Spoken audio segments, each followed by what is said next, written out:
আসসালামু আলাইকুম সবাইকে, আশা করি আপনারা সবাই ভালো আছেন। তো চলে আসলাম ধরুন একটা ভিডিও নিয়ে। তো রাস্তার মাঝখানে দিয়ে রাখছে, অর্ধেক রাস্তায় বন্ধ। বন্ধ বলতে ভিড় দিতেছে আর কি, মানে ভিড় দেওয়ার কারণে মনে করেন যে অর্ধেক রাস্তা বন্ধ করে রাখছে। আর এটা হলো আপনার মাইল স্টোনের পাশের রাস্তা, সামনে মাইল স্টোন স্কুল। অল্প কিছু দূরে মনে করেন যে মাইল স্টোন স্কুল।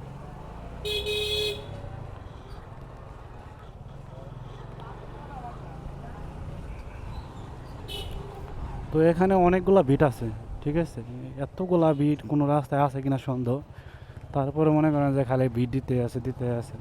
বিশেষ করে সামনে স্কুল থাকার কারণে মনে করেন যে বিটগুলো দিতেছে। আর এই যে আপনার মাইলস্টোনের স্কুল অ্যান্ড কলেজের আপনার হলো এখান থেকে মূলত শুরু হয়েছে মাইলস্টোন স্কুল অ্যান্ড কলেজ। এই যে দেখেন। আর দেখাবো আমি যে কিছুদিন কিছুদিন না, 1 বছর 4 থেকে 5 দিন হয়ে গেছে, 4 থেকে 5 দিন আর একটু বেশি হয়েছে মনে হয়, যতটুকু জানি আমি। তো মাইলস্টোনের একটা অনাকাঙ্ক্ষিত একটা ঘটনা ঘটছিল, যেটা সামনে আমরা গেলে দেখতে পারবো। তো ভাঙ্গা ফেলেছে, আমি দেখছি কিছুদিন আগে আমি আসছিলাম, তো ওখান দিয়ে বর্তমানে ভাঙ্গা। এইগুলো সব মাইলস্টোনের ভিতরে পড়ছে, মাইলস্টোন স্কুল। ওই যে সামনে যে ভাঙ্গাগুলো দেখতেছেন, এখানে আর কি বিমান বিধ্বস্ত হয়েছিল। এবার ওই যে উপর দিয়ে বিমান যাইতেছে, দেখেন এই পাশ দিয়ে। হ্যাঁ হ্যাঁ, এই যে ভাঙছে, দেখা নাই, এখান দিয়ে ভাঙছে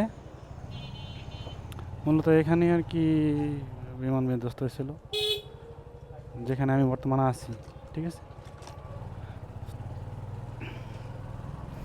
অনেকগুলা বিট, শুধুই এই মাইলস্টোন স্কুলের লেগেই অনেকগুলো বিট দিয়ে রাখছে। আসলে বিট দেওয়া ঠিক আছে, সমস্যা নেই, কারণ এইসব জায়গায় বিট একটু বেশি দেওয়া উচিত। কারণ এখানে যেহেতু স্কুলের ছোট ছোট বাচ্চারা চলাফেরা করে, সেক্ষেত্রে মনে করেন যে একটু সেন্সিটিভ এলাকা, ঠিক আছে, এই জন্য এতগুলা বিট দিয়েছে। তো এখানে